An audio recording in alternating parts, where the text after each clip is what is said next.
El capítulo de hoy se llama La gracia lucha contra el pecado. Déjame decirle que hace 2 capítulos, el capítulo 5 se llamó La justicia vence al pecado. El capítulo 6, la semana pasada, se llamó La gracia no es licencia para pecar. Y hoy vamos a ver cómo el apóstol Pablo nos va a hablar acerca de que la gracia lucha contra el pecado. Hacia allá va el apóstol Pablo, ¿vale? Bueno, muy bien. Voy a comenzar con los dos últimos versículos del capítulo 6 para que podamos tomar contexto, ¿ok? Dice así, Pablo está predicándole, insisto, a los judíos que están en Roma, y les dice, mas ahora que habéis sido libertados del pecado y hechos siervos de Dios, tenéis por vuestro fruto la santificación y como fin la vida eterna. Eso está maravilloso, ¿ok? Ya fuimos libertados del pecado. Porque la paga del pecado es muerte, mas la dádiva de Dios es vida eterna en Cristo Jesús, Señor nuestro. Y se arranca el capítulo 7 insistiendo, yo quiero insistirle como el apóstol Pablo insistía, si usted nos viene acompañando todos estos episodios, se da cuenta que el apóstol Pablo insiste con los judíos para ayudarlos a cambiar su manera de pensar, porque ellos vivían bajo la ley, tenían 1500 años viviendo bajo la ley. Dijimos que son alrededor de unas 60, 70 generaciones bajo la ley de Moisés. Desde muy pequeños, desde los 13 años, se aprendían la Torá. Y entonces el apóstol Pablo tiene que usar muchos recursos para convencerlos, déjeme decir así, o más que nada como una herramienta para que el Padre, ¿verdad? Para que el Espíritu Santo los convenciera, ¿ok? Entonces, en el capítulo 7 vamos a ver a Pablo insistiendo otra vez, pero pues también está insistiendo con nosotros. Y entonces les dice, ¿acaso ignoráis, hermanos? Y luego dice entre paréntesis, pues hablo con los que conocen la ley. Por eso le digo, está hablándole a gente judía exiliada, déjame decirlo, de Israel hacia Roma. Les dice, ¿acaso ignoráis, hermanos, que la ley se enseñorea del hombre entre tanto que éste vive? La ley se enseñorea del hombre entre tanto que éste vive. Ellos eran expertos en la ley. Y ahora va a utilizar la tipología del matrimonio o la figura del matrimonio para hacerlos entender lo que significa estar bajo la ley y después ya no estar bajo la ley. Y entonces dice el versículo 2, el apóstol Pablo dice, porque la mujer casada está sujeta por la ley al marido mientras éste, o sea el marido, vive. Pero si el marido muere, ella queda libre de la ley del marido, de la ley del matrimonio, déjeme decirlo así. Entonces podemos entender que marido es figura de la ley, en este caso, y la esposa es figura de nosotros. Okay. Le está hablando obviamente a los judíos, pero también al pueblo de Dios, ¿cierto? A nosotros. Entonces, él hace una referencia de cómo opera la ley del marido, la ley del matrimonio sobre las esposas. Y les dice, mientras el marido viva, la esposa está sujeta al marido. Pero si el marido muere, la esposa, o en este caso, la esposa queda libre de la ley del marido. Verso 3. Así que, si en vida del marido se uniere a otro varón, será llamada adúltera. Pero si su marido muriere, es libre de esa ley, de tal manera que si se uniere a otro marido, no será adúltera. Y entonces ahora les explica y les dice, así también vosotros, hermanos míos, habéis muerto a la ley mediante el cuerpo de Cristo, para que seáis de otro, del que resucitó de los muertos, a fin de que llevemos fruto para Dios. Esto es maravilloso, mis amados. Esto es como muy claro. Les dice, sí, claro, tú estabas bajo la ley y estabas sujeto a la ley. Esta es la ley. Tú estabas sujeto a la ley mientras la ley estaba viva. Pero llegó Cristo y entonces la ley ya está muerta Y entonces tú ya no estás sujeto a la ley, ahora le perteneces a otro, dice que es Cristo, a fin de que podamos llevar mucho fruto. Romanos capítulo 10, verso 4, dice, como para afirmar esto, se los traje para afirmar, dice el verso 4, capítulo 10 de Romanos, dice, porque el fin de la ley es Cristo para justicia a todo aquel que cree. Jesús vino no a abolir, déjeme decirlo así, porque es lo que la gente dice, que no vino a abolir la ley, pero algo que sí sucedió es que la ley estuvo viva hasta Cristo. Cristo representa el fin de la ley y por lo tanto tú y yo ya no estamos bajo la ley de los 10 mandamientos y de los 603 otras leyes que muchas de ellas las aplica la iglesia evangélica. Obviamente no todas, la mayoría ya no, porque son leyes sacerdotales, leyes sociales para aquella nación y para aquel tiempo, pero las leyes espirituales, así le llaman, de esa ley, el evangélico la sigue aplicando hoy a la par del Nuevo Testamento, a la par de la predicación del nuevo pacto de la gracia. Y eso es lo que hace una mezcla que no es correcta, mis amados, porque podemos entender, y les dice el apóstol Pablo, si usted, que es una esposa, les dice, en vida de la ley se uniera a otro, sería llamada adúltera. Es decir, si viniera Cristo y estuvieran vivas la ley y Cristo, usted, judío, sería adúltera, porque usted pertenece a la ley. Pero ya no está viva la ley, solo está vivo Cristo. Y entonces usted ahora está sometido a otro que es Cristo. Y es ahí donde cuando usted entiende eso, y Dios le abre los ojos a este entendimiento, porque por siglos se ha predicado esto mezclado, solamente Dios puede hacer, el Señor Jesucristo puede abrirnos los ojos a un entendimiento lleno de paz y lleno de asombro, lleno de, como les dijo a los de Maús, como decían los de Maús, no nos arde el corazón, no nos ardía el corazón cuando nos abría las Escrituras. Bueno, eso sucede cuando el Señor nos abre las Escrituras.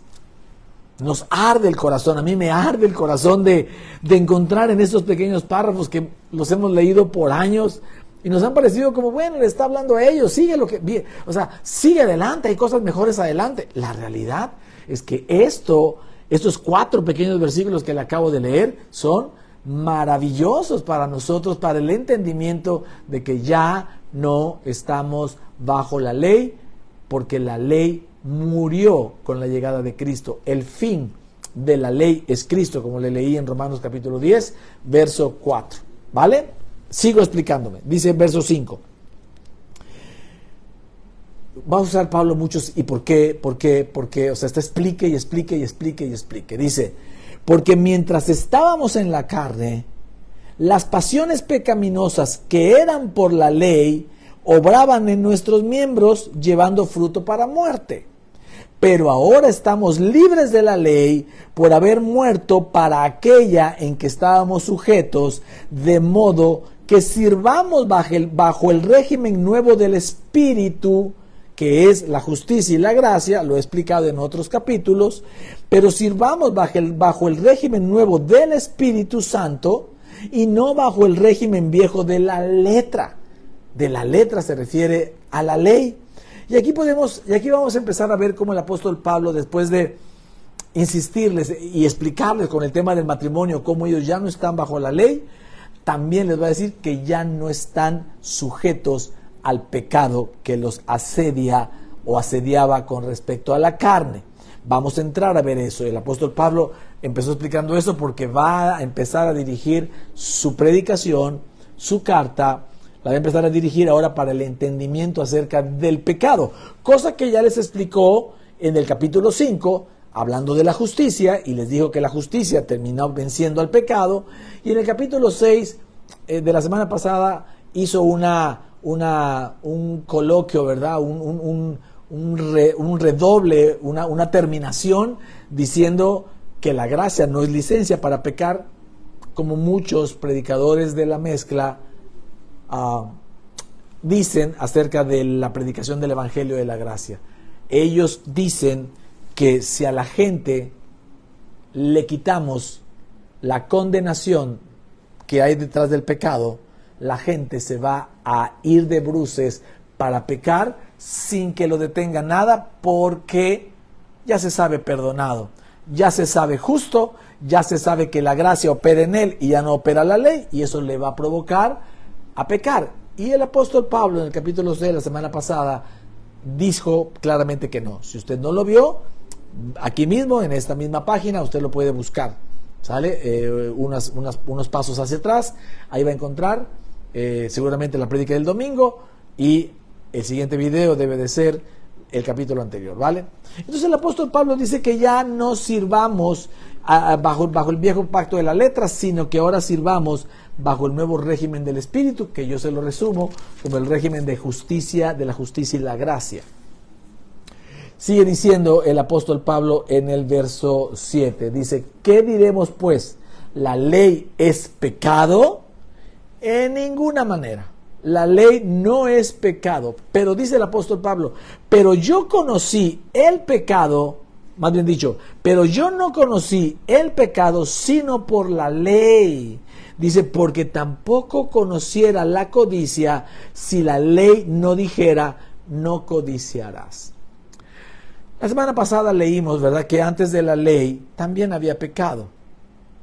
Desde Eva y Adán y el diablo y el fruto prohibido y Caín que mató a Abel, desde ese tiempo hay pecado.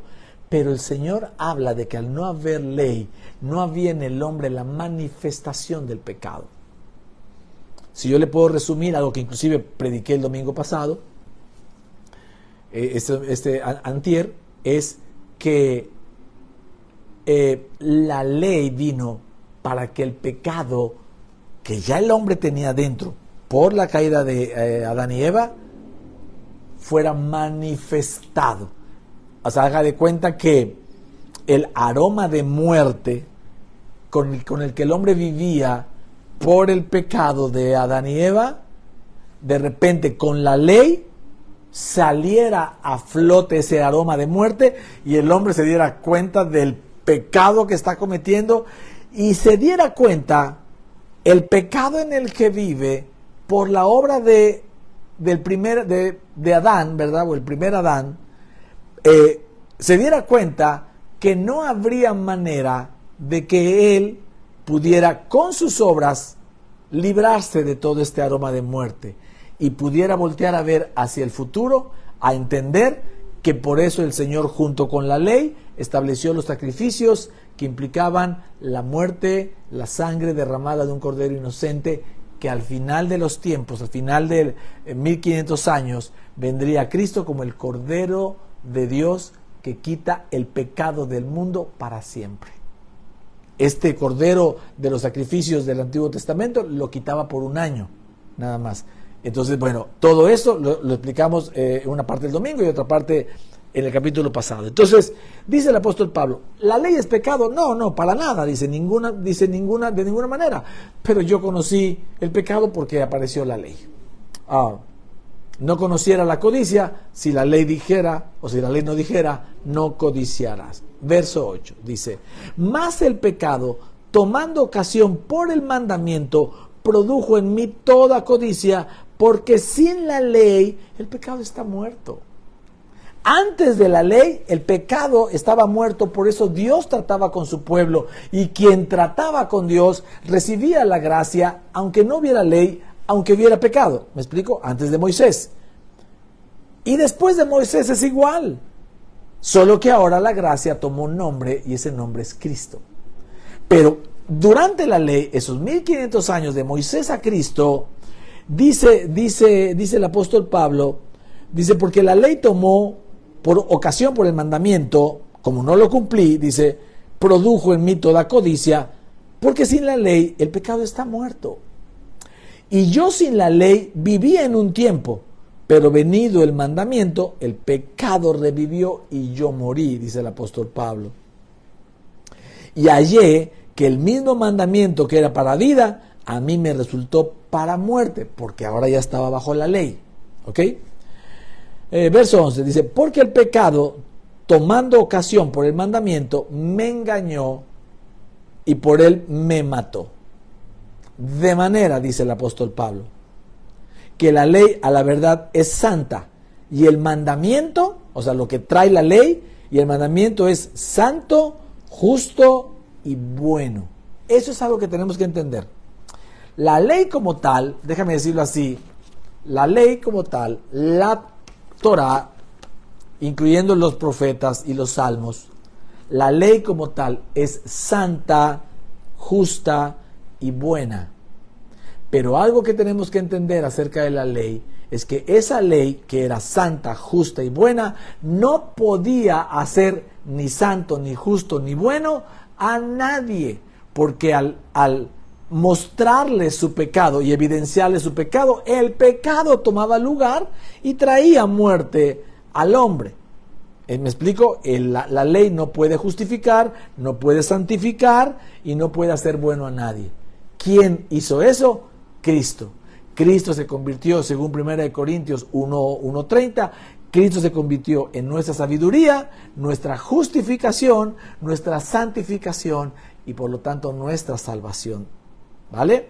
Eso me parece maravilloso. Versículo 13 dice, luego, lo que es bueno, dice, vino a ser muerte para mí en ninguna manera, sino que el pecado, para mostrarse pecado, produjo en mí la muerte por medio de lo que es bueno, a fin de que por el mandamiento el pecado llegase a ser de sobremanera pecaminoso, o sea, para que se notara mucho. Si usted lee todo esto, cuesta trabajo entenderlo, no lo podemos entender como a la primera, y eso les vengo diciendo desde hace 3 o 4 episodios, que el mismo apóstol Pedro se peleó con Pablo porque no lo entendió, y en alguna de las cartas del apóstol Pedro dice, y hace referencia, dice, porque reconocemos, dice, que las enseñanzas de Pablo son difíciles de entender. O sea, él mismo reconoce que es difícil de entender. Pablo es muy rebuscado, es muy insistente y entonces busca palabras, ejemplos y termina a veces como que la gente lo lee de corrido y se sigue porque no lo medita, no se detiene. Yo le doy un consejo a la gente siempre que puedo. No lea la Biblia en un año, no le sirve de nada o de casi nada. La Escritura nunca te manda a leer la Escritura. Encuéntreme un versículo donde la Escritura del Antiguo o del Nuevo Testamento lo mande a leer la Escritura. Lo manda a meditar la Escritura. Son dos cosas diferentes. Leer no necesariamente implica meditar. Y meditar siempre incluye leer, ¿verdad? Es decir, yo voy a leer, pero si voy a meditar, voy a analizar, voy a reflexionar, voy a pensar, voy a orar ahí mismo para que el Señor me revele a Cristo en la Escritura, sea del Antiguo Testamento o del Nuevo Testamento. Como le he explicado, en el Antiguo Testamento Cristo está escondido, por eso el Señor usa figuras, tipologías de Cristo, como el Arca de la Alianza, como el Arca del Pacto, por poner un ejemplo. Esa Arca del Pacto es Cristo. Como el sacrificio del Cordero, es Cristo también. Entonces, bueno, usted va a encontrar muchas tipologías. En el Antiguo Testamento Cristo está escondido, en el Nuevo Testamento Cristo está revelado. Pero usted puede recibir la revelación en el Antiguo Testamento también, si usted ora y lo lee y lo medita, anhelando encontrarse con Jesús. ¿Vale? Entonces, mi recomendación es medite. Es mucho mejor meditar un capítulo o medio capítulo al día, pero meditado, a leer 4 o 5, que es lo que te piden los planes para leer la Biblia en un año, porque lo tienes que leer demasiado a prisa, a menos que tengas 3 y 4 horas para leer y meditar 4 capítulos al día. ¿Vale? Ese es mi consejo siempre. Entonces, el apóstol Pablo, vamos al versículo 14, dice, y aquí comienza él a disertar de algo que ha sido pues muy predicado por la iglesia y que tiene toda la razón, pero lo entendemos, a veces lo predicamos, pero luego se nos olvida porque la mezcla nos hace ahí una confusión. Dice el apóstol Pablo, porque sabemos que la ley es espiritual, mas yo soy carnal, vendido al pecado. Es decir, la ley es espiritual y los que estaban bajo la ley eran carnales, pues no la pueden cumplir. Es lo que está diciendo aquí. 15. Porque lo que hago no lo entiendo, pues no hago lo que quiero, sino lo que aborrezco, eso hago. Aborrezco el pecado, pero mis miembros, mi cuerpo, mi mente y mi alma, y quiere pecar, es lo que está diciendo. Y si lo que no quiero, esto hago, apruebo que la ley es buena. De manera que ya no soy yo quien hace aquello, o sea, quien hace el pecado, sino el pecado que mora en mí, es el que me provoca hacerlo. Y yo sé que en mí, esto es, en mi carne, no mora el bien, porque el querer el bien está en mí, pero no el hacerlo. Sigue diciendo, porque no hago el bien que quiero, sino el mal que no quiero, eso hago. Y usted puede ser consciente de esto. Usted mismo. Hay pecado que hace, se enoja, se irrita, miente, puede hasta tomar robado, o tomar prestado sin que otra persona sepa, o cosas peores, chisme, murmuración, queja, fornicación, adulterio, lo que usted me diga, pero no quiere hacerlo, no quiere pecar. Usted está en Cristo, ya no lo quiere hacer, pero hay algo que lo impulsa y que lo hace volver a caer, ¿sale? Dice 19, porque no hago el bien que quiero, sino el mal que no quiero, eso hago. Y si hago lo que no quiero, ya no lo hago yo, sino el pecado que mora en mí. No soy yo, es el pecado que mora en mí, dice. Así que, queriendo yo hacer el bien, hallo esta ley. ¿Cuál es la ley? Dice, que el mal está en mí.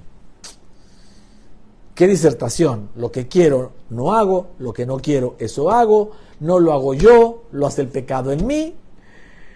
Y termina diciendo en el verso 22, dice, porque según el hombre interior, o sea, según mi alma, según mi espíritu, ese es el hombre interior, perdón, el espíritu, me deleito en la ley de Dios, pero veo otra ley en mis miembros, que se revela contra la ley de mi mente y que me lleva cautivo a la ley del pecado que está en mis miembros.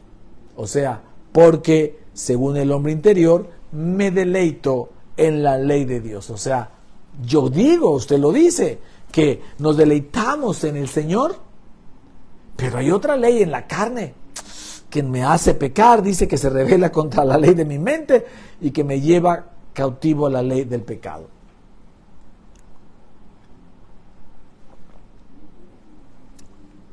¿Se da cuenta de toda esta disertación? Bueno, todo esto lo dijo Pablo para el siguiente versículo.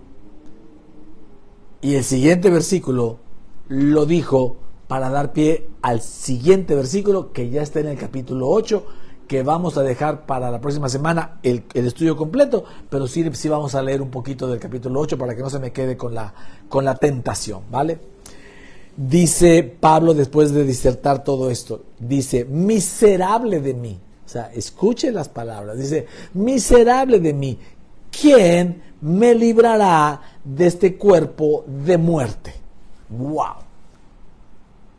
Pablo, a veces la predicación del apóstol Pablo me parece que hace como un embudo. No sé cómo se diga en otros países, un cucurucho, un cono, que está ancho y termina cayendo en una parte muy angosta. O sea, hace así y aquí va a terminar llevándonos a una sola cosa. Toda la disertación de Pablo, de todo el capítulo 7, que venimos comentando usted y yo, lo hace porque al final va a decantar todo eso en una sola cosa. Miserable de mí, ¿quién me librará de este cuerpo de muerte? Aquí le puedo dar una conclusión hasta este punto. Lo que está diciendo Pablo es, toda esta disertación, todo este problema, toda esta situación, la culpa la tiene mi cuerpo de muerte, mi carne. Eso es lo que está diciendo el apóstol Pablo. ¿Quién me librará de este cuerpo de muerte? Este cuerpo de muerte tiende a pecar, es lo que está diciendo el apóstol Pablo. Pero hace una pregunta, ojo, hace una pregunta y dice, ¿quién me librará? Y en el versículo 25, final del capítulo 7, da la respuesta. Jesucristo, Señor nuestro. Jesucristo, Señor nuestro. Porque dice, gracias doy a Dios por Jesucristo, Señor nuestro. Así que yo mismo con la mente sirvo a la ley de Dios, mas con la carne a la ley del pecado. O sea, está dando la solución. No dice por qué todavía la solución es Cristo, pero lo va a explicar en el capítulo 8, pero ya llevó a los judíos que estaban en Roma, y a nosotros también, a hacer un embudo con toda su disertación, que si la ley es buena, que si el pecado que mora en mí, que no lo hago yo, que lo hace el pecado, porque yo no conocí el pecado hasta que apareció la ley, pero con mi mente sirvo a Dios y mi corazón sirvo a Dios, pero con mi cuerpo a la ley del pecado. Se está disertando todo eso y lo va acomodando para llegar a un punto. ¿Quién nos va a librar de esto? No hay manera de que nos libre nadie. Sí, nos libra uno. ¿Quién? Jesucristo, Señor nuestro. Eso es lo primero. Si tú leyeras hasta aquí terminara el estudio bíblico, diríamos, gracias Señor, porque Jesucristo nos libra de este cuerpo de muerte y del pecado y de la ley y de toda esta disertación, pues difícil que hace el apóstol Pablo de decir, no hay manera de no pecar, no hay manera de vencer al pecado porque el pecado está en mi carne y mi carne tiende a pecar. Eso es lo que está diciendo. Y entonces dice en el verso 1 del capítulo 8, dice, ahora pues, o sea, va como a concluir lo que viene disertando arriba. Recuerde que en el original no hay capítulos ni versículos. Es decir, el apóstol Pablo no terminó la carta aquí, sino que inmediatamente después de lo que llamamos versículo 25, aparece el versículo 1 del capítulo 8, porque antes estaba todo de corrido. En los originales está todo de corrido. En algún año, no recuerdo si fue en el 1500, 1600, algo así, comenzó el tema de ponerle capítulos y después versículos por gente muy estudiosa, hasta donde fueron 3, que terminó dando lo que hoy es nuestro canon bíblico, con capítulos y versículos, y las diferentes traducciones lo han adoptado y por eso es que prácticamente son iguales. Entonces, seguido de toda esta disertación, donde dice, ¿quién me librará de este cuerpo de muerte? Dice, gracias doy a Jesucristo nuestro Señor. Dice, así que yo mismo con la mente sirvo a la ley de Dios, mas con la carne a la ley del pecado. Ahora pues, o sea, concluyamos, ninguna condenación. Y esto es maravilloso, digno de que usted lo alabe, lo adore, le aplauda, levante las manos y se vaya a dormir hoy con una gran noticia, porque el Evangelio son buenas noticias. Hasta aquí la noticia está como negativa, como no muy buena, como difícil, el cuerpo me tiende. Sí, Jesucristo, pero ¿cómo? Ahí viene la noticia, dice, ninguna condenación hay para los que están en Cristo Jesús, los que andan conforme a la carne, los que no andan conforme a la carne, sino conforme al Espíritu, porque la ley del Espíritu da vida en Cristo Jesús, porque la ley del Espíritu de vida en Cristo Jesús me ha librado de la ley del pecado y de la muerte. Maravilloso, mis amados. Esa es la victoria de Cristo Jesús para nosotros. Tú y yo no nos podemos librar del cuerpo de muerte, y menos si todo el tiempo estás enfocando en el pecado, en el pecado, en el pecado que haces, en el pecado que haces. El arrepentimiento, que lo vamos a ver más adelante porque ya Pablo va a empezar a hablar de eso. Vamos a notar que el arrepentimiento es estar viendo todo el tiempo el pecado, el pecado, el pecado. Si usted todo el tiempo está repasando lo que no quiere tener, eso tiene más. Entonces Pablo termina diciendo, ¿quién me librará de este cuerpo de muerte?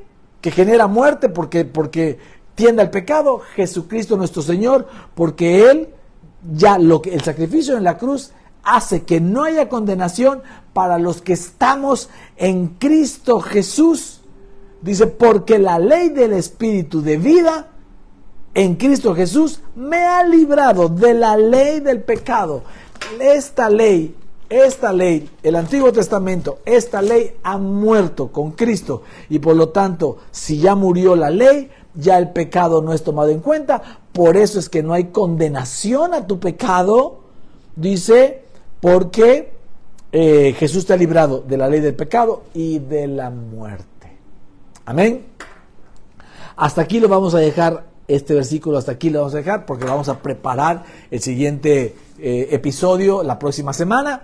Pero si usted tiene alguna pregunta o un comentario lo puede hacer, pero déjeme terminar de explicarle un poco esta parte. No es que el pecado que usted cometió hoy para Dios ya no sea pecado. Eso no está diciendo acá. No está diciendo que a Dios la hora no le importe si usted peca o no peca. No, lo que está diciendo es que el pecado suyo ya no le trae condenación a usted. ¿Por qué? Porque toda la condenación se la llevó Cristo en la cruz del Calvario. Porque todo el castigo, toda la ira de Dios por su pecado y el mío, ya Dios la direccionó a la cruz del Calvario, porque Jesús, su Señor, hace 2000 años se subió a la cruz sabiendo que usted pecaría antes de recibirlo a Él y después de recibirlo a Él, y hasta que usted sea llamado a la presencia del Señor, o sea, hasta que usted muera, usted mientras viva en esta carne, la carne lo va a provocar a pecar, y Jesús conoció todos sus pecados en esa mente divina, conoció todo su pecado y dijo, está bien, yo voy a morir por David Mesa, yo voy a morir por Jaime Flores, yo voy a morir por Virginia Valerio, yo voy a morir por Sergio García, por Elda Caballero, por Norberto Escobar, etcétera. Yo voy a morir por ti, está diciendo Jesús, porque ya conocí tu pecado.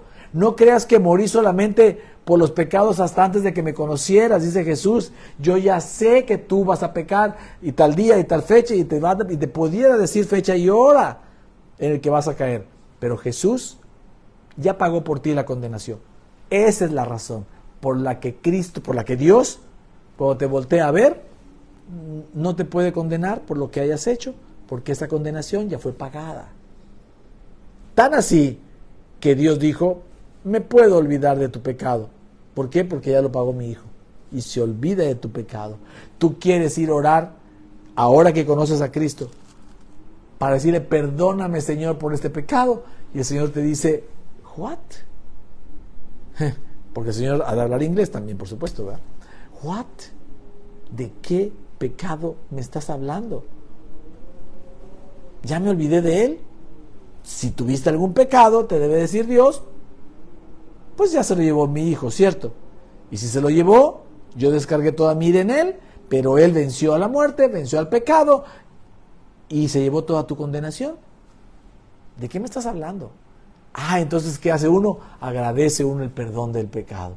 Cuando uno se equivoca, en Cristo, en Cristo. Acuérdese que hay un tratamiento para antes de la cruz y después de la cruz. Para todos aquellos que no han recibido a Cristo, ellos sí se tienen que arrepentir, como tú y yo nos arrepentimos el día que llegamos a Cristo. Pero una vez que aceptas a Cristo como Señor y Salvador, en ese momento, si fue genuino, se te perdona, Jesús perdona todo tu pecado, y entonces entras a formar parte del pueblo de Dios, entras a formar parte del nuevo pacto de la gracia. Y en el nuevo pacto de la gracia, tu pecado ya está perdonado todo. Y entonces puedo pecar lo que yo quiera, dijo Pablo la semana pasada, donde abunda el pecado, sobreabunda la gracia. ¿Y qué? ¿Por eso vamos a pecar? Por supuesto que no, por supuesto que no. Y al contrario, entre más te metes a la gracia, entre más te dejas de mirar a través de la ley que evidencia el pecado, porque lo hemos leído varias veces, como el apóstol Pablo dice que la ley saca el pecado y la ley saca el pecado, porque él no conocía la codicia, hasta que el mandamiento dice, no codiciarás. Bueno, mientras más te quitas la ley y te filtras bajo la gracia de la cruz, el efecto en un tiempo es que ese pecado que te daba lata, esa ira que te provocaba, ese enojo, ese chisme, esa murmuración, esa queja, ese adulterio, esa fornicación o cualquier otra cosa de pecado, te deja de molestar aún en la carne. Te deja de molestar aún en la carne. Por eso el apóstol Pablo dice, así que yo mismo con la mente sirvo a la ley de Dios, mas con la carne a la ley del pecado. Eso es lo que está caminando en tu propia carne. Pero ya no hay condenación. Ya no hay condenación, porque tu pecado ya fue pagado. Y yo lo he explicado de esta manera. Yo estoy transmitiendo desde un celular. Usted probablemente me está viendo desde algún dispositivo, celular, iPad, no sé qué más puede ser, una televisión, ¿verdad? Y lo que sea. Su celular tiene cierta cantidad de batería, pero si usted lo tiene conectado con este cablecito, lo tiene conectado a la corriente, esa corriente le da energía a su celular para que funcione. Bueno, así funciona la ley con el pecado. Mientras tengamos al pecado equivalente al celular conectado a la corriente de la ley, la misma ley dice la palabra que es el poder del pecado, es la energía del pecado, la ley. Mientras tú te sigas filtrando bajo la ley, tu pecado estará siempre vivo, siempre radiante, pila al 100% de pecado, y por eso la gente sufre mucho, y por eso ves mucha gente que debiendo ya tener tantos años, que tiene tantos años en Cristo, sigue pecando y sigue haciendo cosas deshonestas y terribles. En cambio, cuando tú desconectas de la energía a tu celular, por un tiempo va a tener energía, por un cierto tiempo, pero si no lo vuelves a conectar, un día se va a apagar por completo.